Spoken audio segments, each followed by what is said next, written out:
To be real, I really can't picture you angry. And I'm just speaking from my perspective, obviously, but it must have been a serious transformation, man, because whoa, hold on a sec. Hey, man. Hey, dude, are you lying to me right now, bro? Yeah, that's me at 25. Guess what, dude?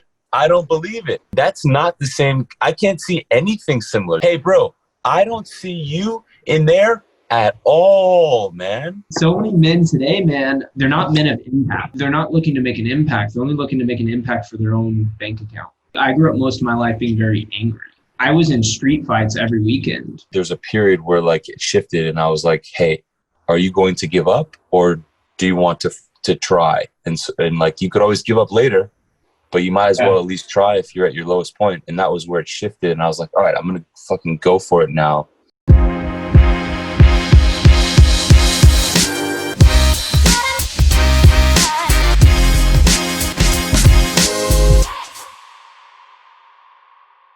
No, I appreciate that, man, because it's kind of like I was saying on the voice note, like everyone right now thinks leaders pander to the people, and a leader is the person that does what's unpopular, but what's right.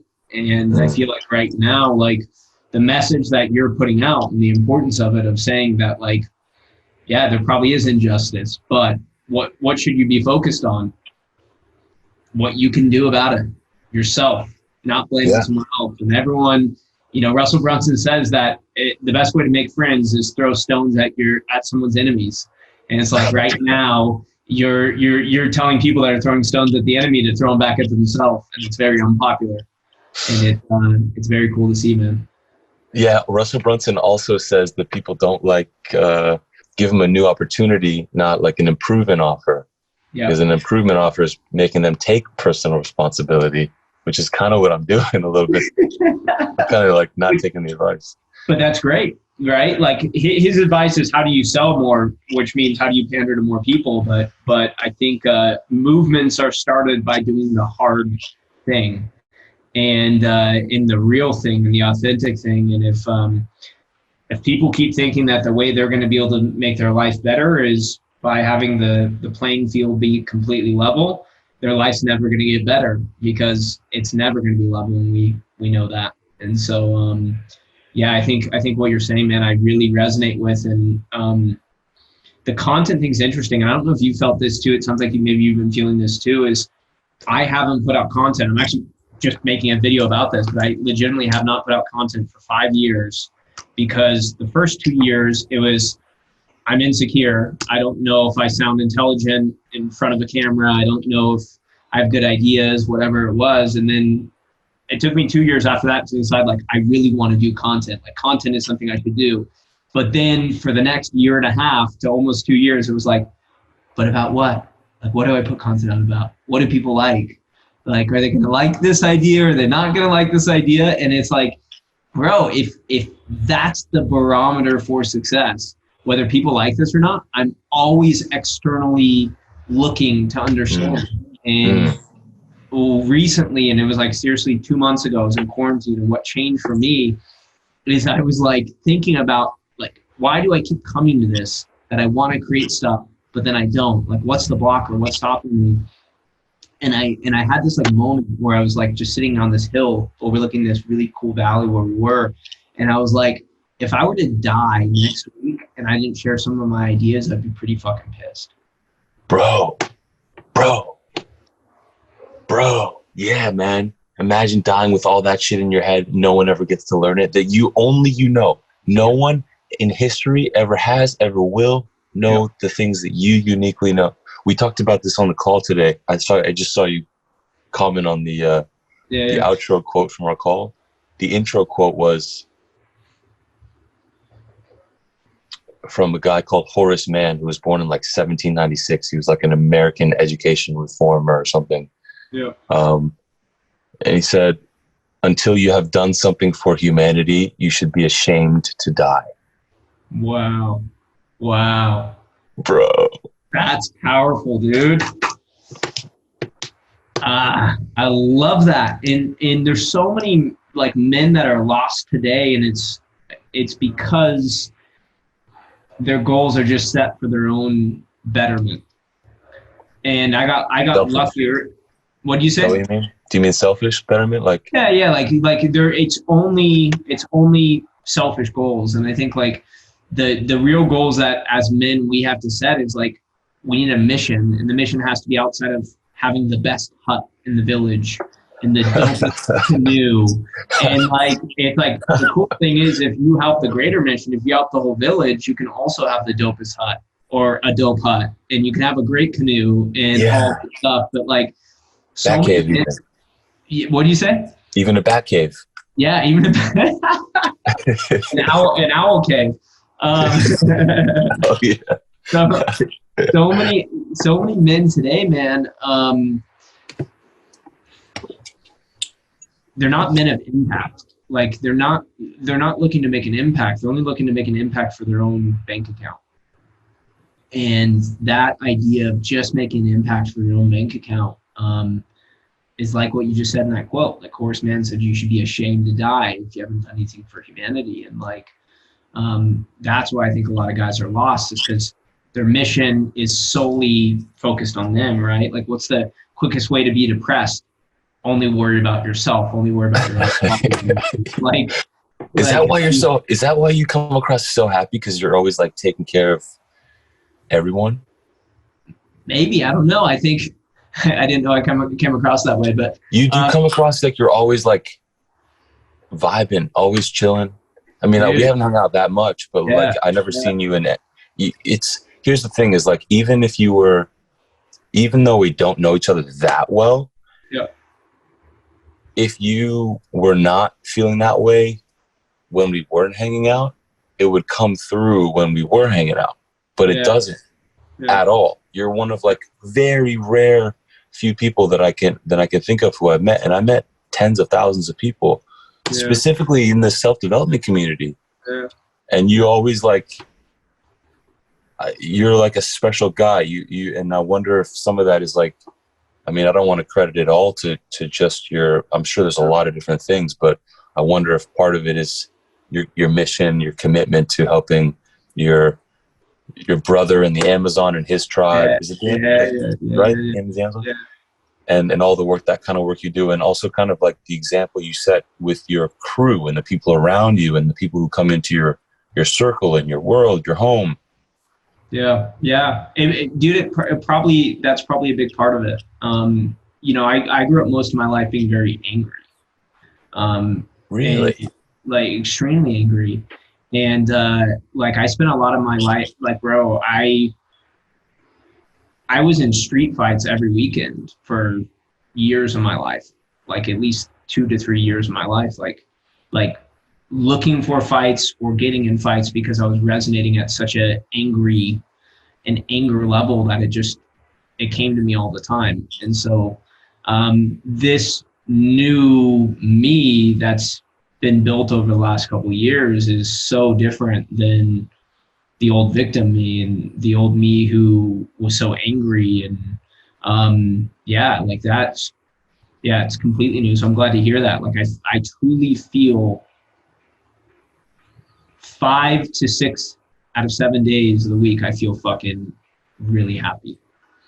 Like very happy when I wake up, and it's not because I live in a bat cave. And it's, like, I don't know, bro. I'm just so excited to create shit. Like I'm so excited for like, me too. Every day is just fucking, it's amazing, bro. There's so much cool stuff to create. And what I realized in like, when I wasn't happy, I had nothing to live for, man. There was no, like purpose? My sister once asked me, she said, why are you always in fights?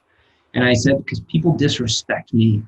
And I had like this big problem with that. And what I realized is the first time I got like a real job outside of working in restaurants and like little cafes and stuff, I didn't want to lose the job. And that was the first time I started saying no to fighting, because I actually had something to lose, and I was actually saw a path to go somewhere different. And it was like, I can't give this up. And so yeah, I don't know. I think that you need to have like a mission you're on, and it changes everything. Bro, I can't imagine being angry with your perfect hair and beard, dude. Bro, it's so you got model hair beard, dude. I got Bro, I gotta show you something. I gotta show you. I gotta show you me at 25. please do. But to be real, I really can't picture you angry. Like Yeah. you really have like. I mean, I'm just speaking from my perspective, obviously, but it must have been a serious transformation, man. Because well, hold on a sec. Hey, man. Hey, man. Hey, man. Hey, dude. Are you lying to me right now, bro? That's me at 25. Guess what, dude? I don't believe it. Hey, hey, Alan. I don't see. That's not the same. I can't see anything similar. Zoom in on the face if you can. I don't know if I can. Let me see. Hey, bro. I don't see you in there at all, man. Are you kidding me? Oh man, that's me, dude. Are you fucking kidding me, dude? It's me. Bro. Oh, like, how old are you now? 32. I just turned 32. Damn, bro. I thought you were like 27, maybe. Yeah, I'm old, bro. Hey, dude. I swear to you, look me in the eyes, man. I don't see you at all in this fucking photo. I can't believe that that's you. Holy fucking shit. I've never seen a more drastic transformation of anyone that I know, and I'm not just saying that to be dramatic. I literally can't believe that that's the same guy. Yeah. How is that angry, possible? bro. I was not happy in life. I was depressed. I was angry. I couldn't get a girlfriend if I wanted one. I didn't make any money. I made $28,000 a year living in California, which means you can't even pay for anything if you're making that much money. And drove a 1983 Camry with peeling paint, and did not provide any value to humanity outside of being a punk.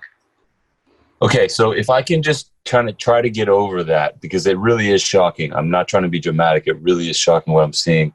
If I could try to get over that and really imagine that you were at one point this guy in the mirror who I see, then all I can say is you fucking made it. Congratulations. Congratulations, dude. Bro, you're GQ now. the model hair beard. Yeah, but I'm not just saying that because it's your vibe, which is really like the thing. Like the hair and the beard, you have great hair and beard. I'm jealous of the hair particularly. Yeah. Back then it wasn't the best. Okay, well, we can talk about if you got some tips for me, bro. I'm listening, but that's really like, you know, surface level. But there's something much, much deeper here, which is stunning to me. Like I don't have the words to say it, but like if that was you for real, then I can't. Like I'm almost feel like goosebumps and a little tears coming up. Congratulations, man. Oh my God, dude. Thanks, bro. Appreciate it. Bro, that's incredible, man. I feel emotional actually just seeing that. For real. Do you want to know why I took this picture? Yeah.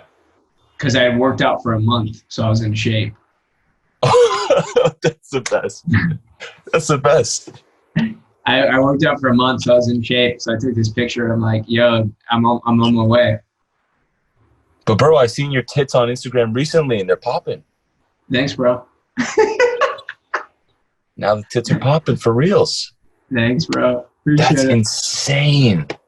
Wow, that's really inspiring. I swear to God, I can't believe that. That's really inspiring for me right now, and not probably for a shit ton of other people. Like, I have never seen such a drastic transformation. Knowing you, I'm not talking about just visual. I'm talking about the vibe and the difference between the vibe there. Like, you're one of a few rare guys, like this new breed of masculinity. Thanks, bro. You too, man. And you're leading these guys to it, man. It's been so cool to just watch your content. You step into yourself right now, man. Is like I can feel your power and what you're sharing. How did you get started on kind of the habit stuff and all of that? Like what led to that? Because I see you leading these dudes who are just like their lives are changing because of it. How did that take place? So like I've been obsessed with this stuff for a long time, since I was 15. I'm 28 now, so it's basically coming up 12, 13 years. Yeah. And around, I guess, 18, 19, I started to realize like it's not just all about the lines that you say and the outer behaviors that you can sort of don like a costume, like the mask we were talking about in the voice notes. Yeah. But it's more about like also who are you becoming and like what are you doing every day. And so I tried back then in my late teens to implement these habits, and I couldn't get myself to be consistent. I could never get myself to do the things that I knew I needed to do as much as I wanted to change and do the right things, because that's all I wanted, man. I've never cared about anything else besides this shit. It's all I've cared about for 13 years. Why do you think that is?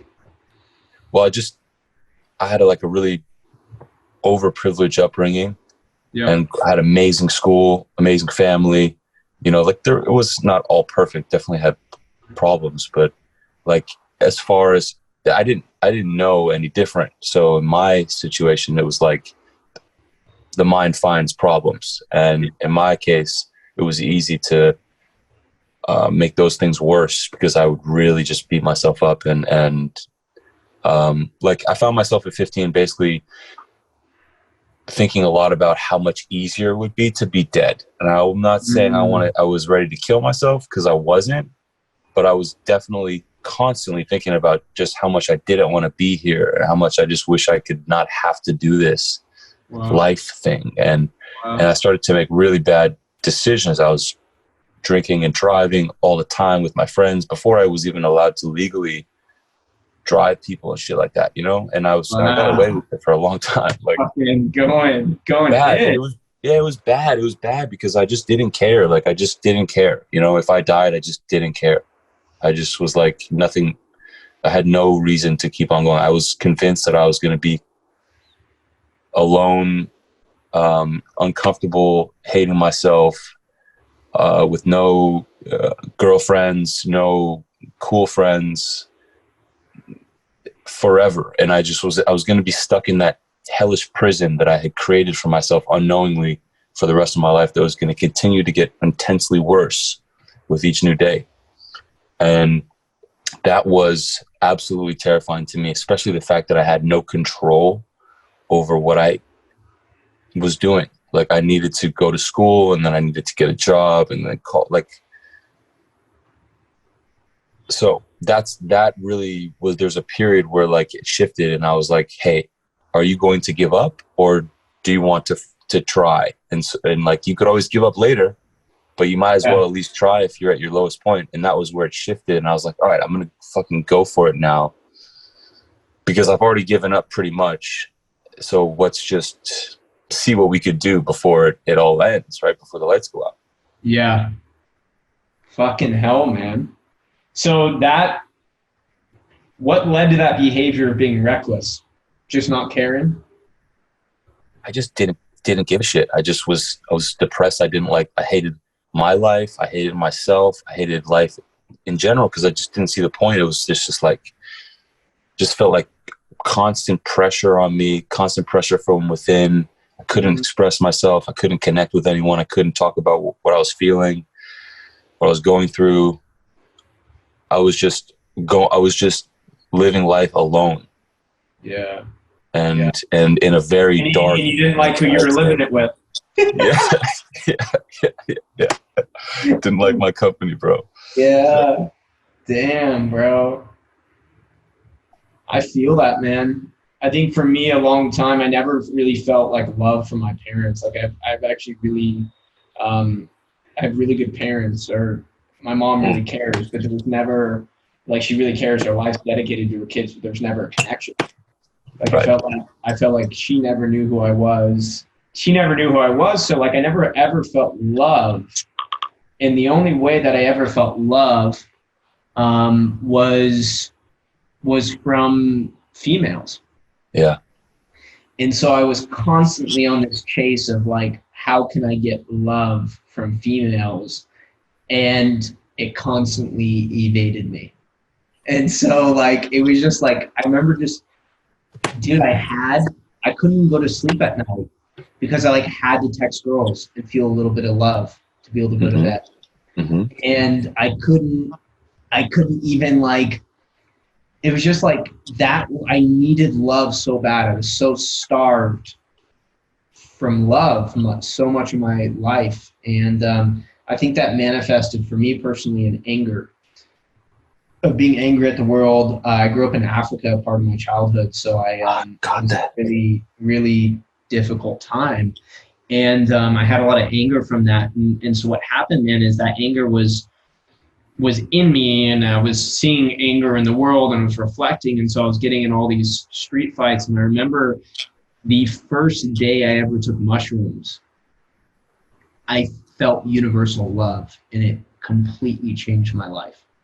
And even though I didn't like to smoke weed, I drank a lot, I didn't like to do any drugs, but yeah, like drinking was my drug of choice. But I was on a hike with a friend and all his friends, and we get to the top of this beautiful mountain in Big Sur in California, right? And we're overlooking the ocean, and I didn't even know why I went on the hike, because normally like I just wanted to party every weekend. And we get to the top of the hike, and I'm so hungry, I haven't eaten all day. And one of the guys hands me a chocolate bar, and he's like, "You want some?"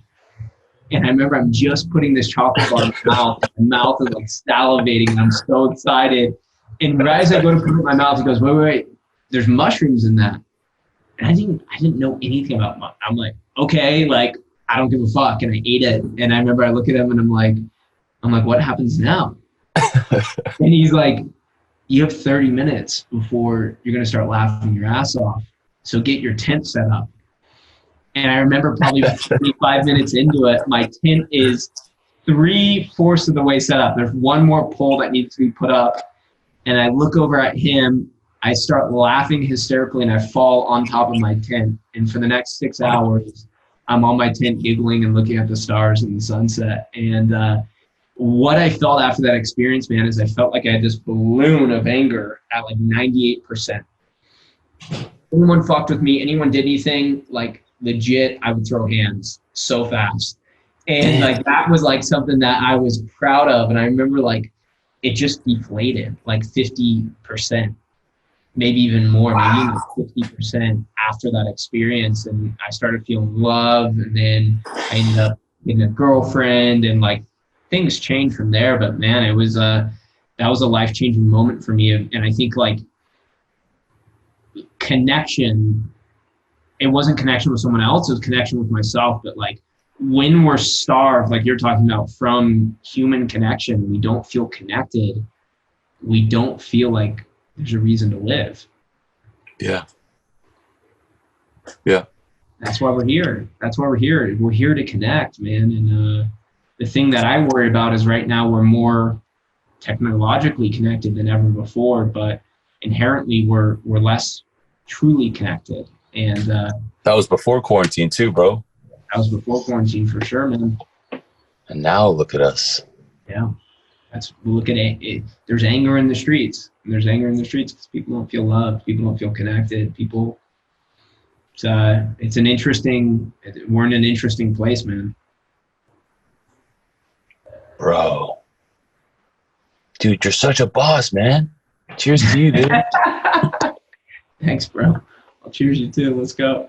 Yes, man.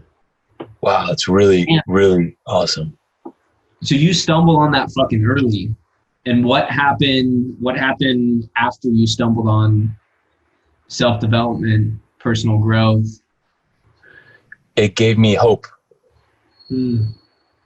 Yeah, I finally believed that my future could be better than my present. Wow. As opposed to worse. And I was like, now I have a reason to live.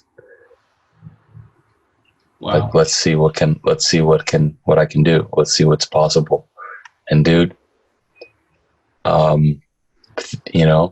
were some shifts, and now I don't really, I just like wonder what's the limit. What a cool place to be. But I feel like you're in the same spot, right? Yeah. And it feels fucking great, bro. It Bro. feels great. It's not survival, it's thriving. It's what is the limit? What can't we create? And that's Yeah. I've been talking to Andrew. Him and I talk every day, and it's just like, bro, how do we go all in? Like, I fucking love that guy, man. yeah, me too. He's Such an ambitious young fucking like he's almost like he's like a machine or something. bro. He's a fucking king. He's an animal. He kills it. Yeah, he's an animal. That's a way to put it, dude. Yeah. Yeah, so sorry, you were talking with him. You talk with him every day and Yeah, well, just about that, and like it's the first time, man, because the last 2 years in building my business, man, is like building a business is like I have to imagine it's like giving birth but for 2 years.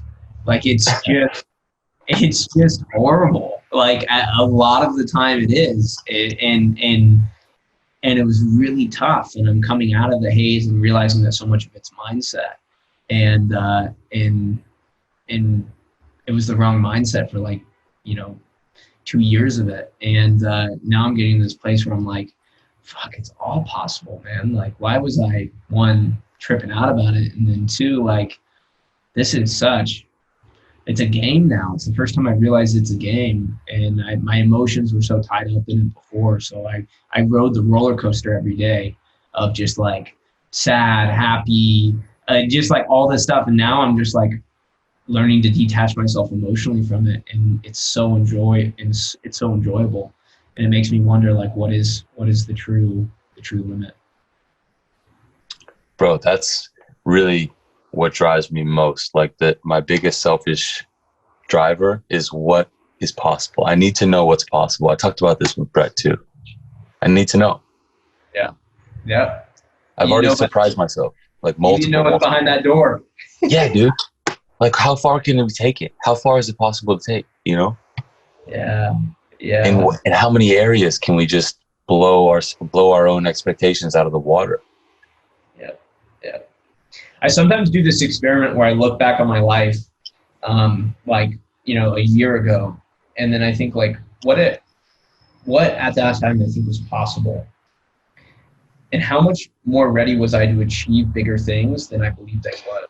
And like, we're always in that cycle of like seeing our limit, I think, is so much smaller than it actually is. But if we look back in time, 2 years, a year, even 6 months, it was like, bro, I'm doing that now. So how do I expand what I believe is really, truly possible for me? How do I really believe that I can create incredible things now?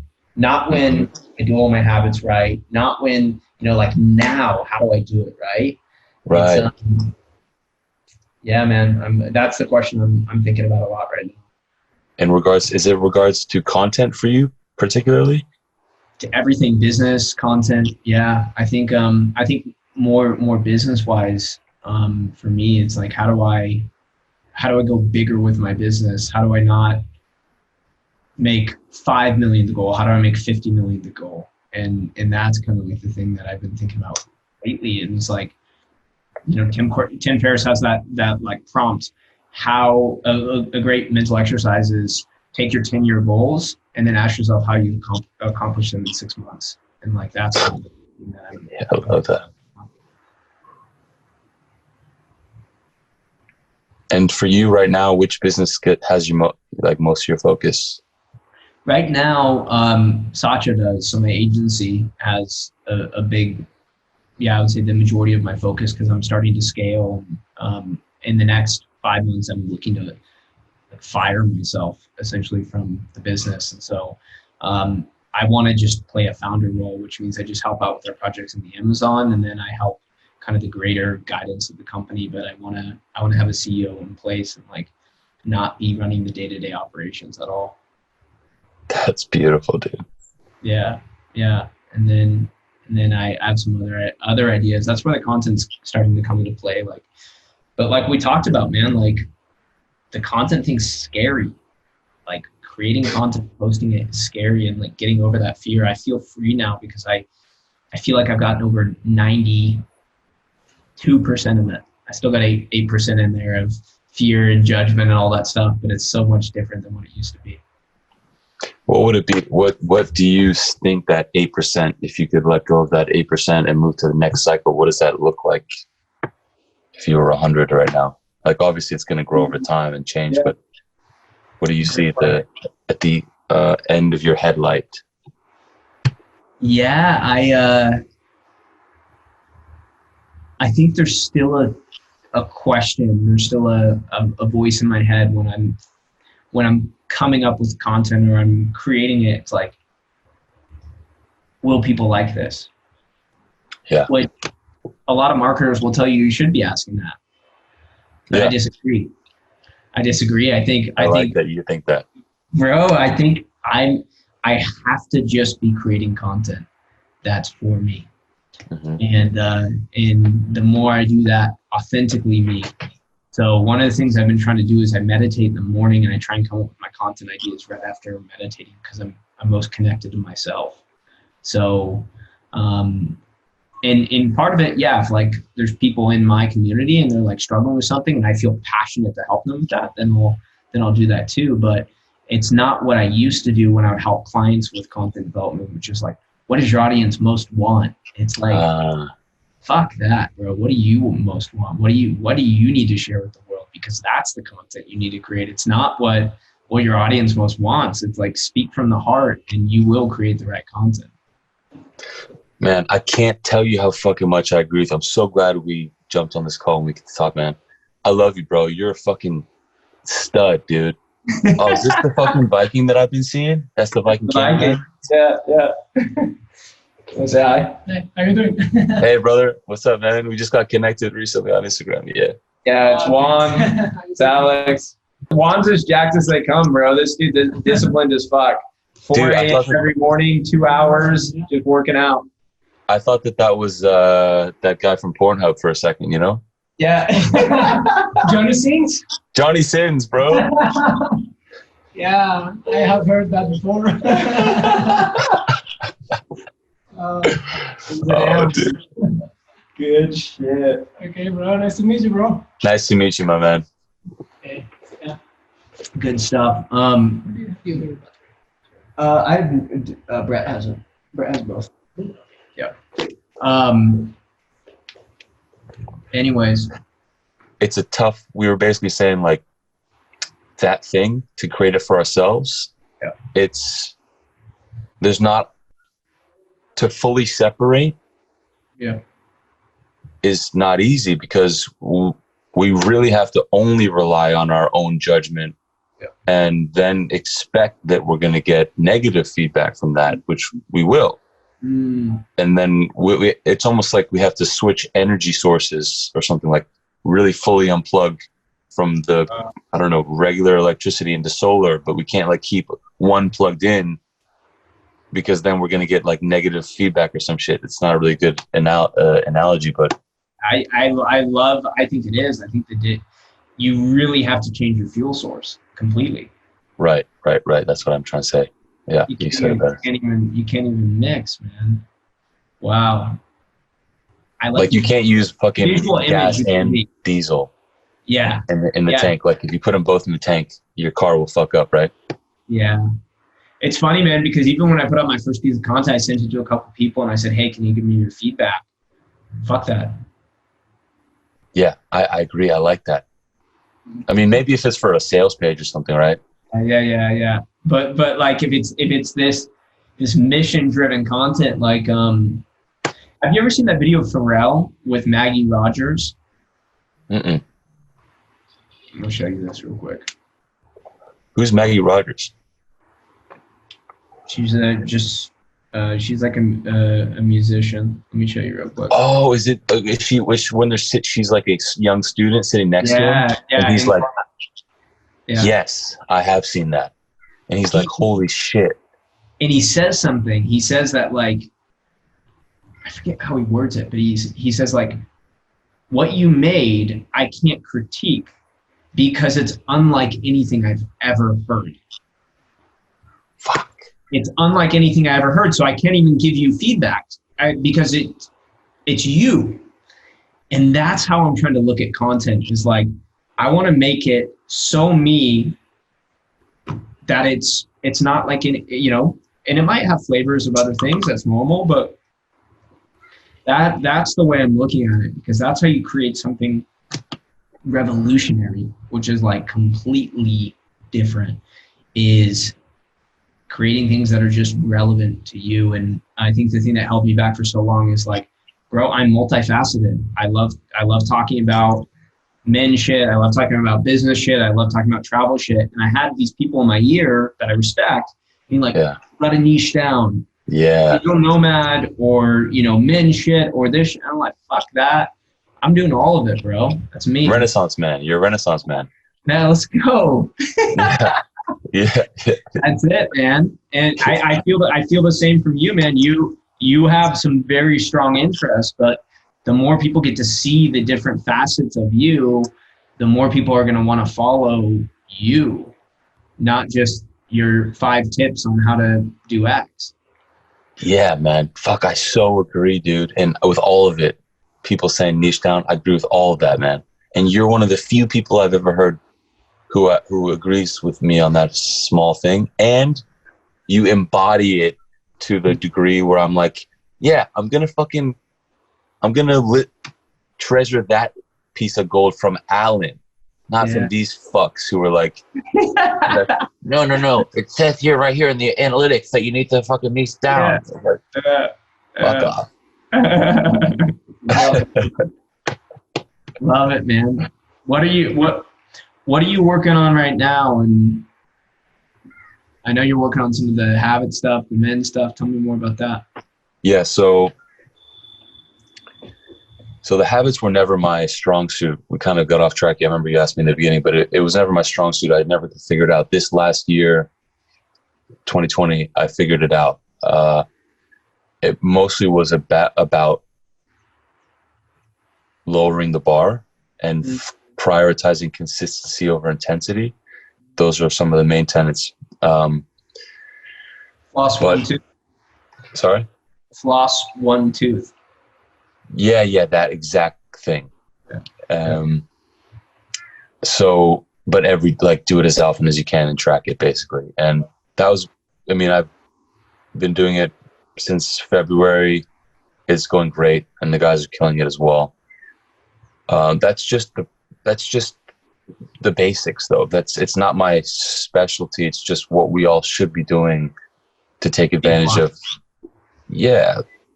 compound interest.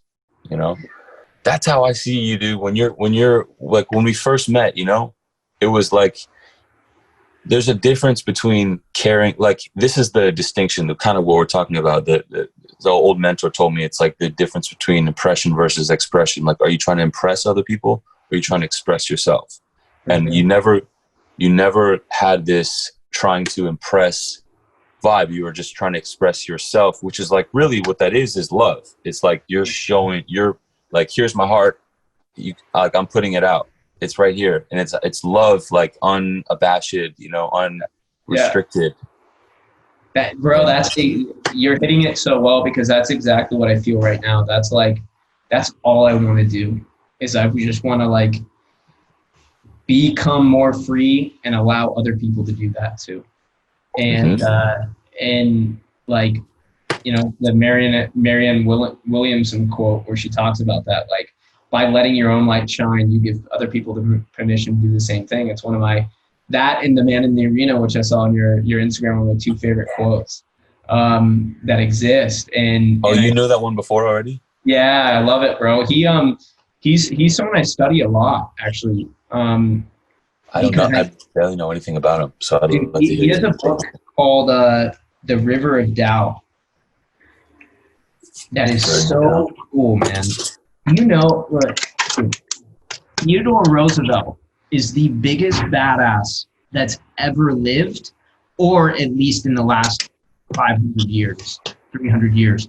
Dude, he was giving a speech, and an assassin came up and shot him in the fucking chest, and they wrestled the guy down, and he refused to not he refused to go to the hospital until he finished his speech with a bullet in his chest. What the fuck, man? He's Dude, this... a fucking animal, bro.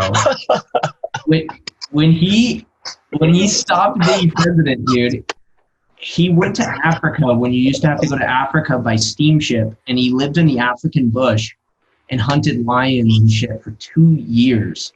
2 years he lived in the fucking African bush. In his 60s, he went to explore uncharted parts of the Amazon in his 60s. And this is when people didn't even know parts of the Amazon at all. And that's what the River of Doubt's about. It's a book about that. So you gotta listen. This dude is a fucking animal. Thank you. I only knew the quote. Like, I don't know barely anything about him. So that's really awesome, man. But the other quote I've heard, and you embody that. That's what you do. That's exactly the vibe that you present. Exactly that. Thanks, bro. I appreciate that. What was the first thing I said to you? The first thing I said to you. Do you remember me telling you that? Yeah. You said you're the most comfortable person in the room. Some version of that. Comfortable with yourself, person here. Yeah, something like that. Most at ease or something like that. Yeah. And that's it. It's like it's not that there's people who are trying to present that. And then there's and that's can be very obnoxious, it can be offensive, it can be annoying. It's a whole different thing. It's like it's really just look at me is what that is. Yeah. But you did a different thing. It was very subtle. It was the opposite of look at me. It was almost like look at you. Wow. You know what I'm getting at? Yeah. It was like this subtle thing. You just like it was like this. And you know what? Brittany had something like somewhat of a similar flavor. I remember where it was like, I was like, this is a crazy house that I just walked into. I was on mushrooms too. And I was just like, what the fuck? Like, and then I met Brett too. And everyone was just like, you know, you three in particular stuck out. But I just remember like I was like, this is different here. There's like a different energy in this house. Yeah. And it's kind of that like you're giving people permission to shine. That's it. Wow. That's awesome, bro. That's really cool. It is fucking awesome.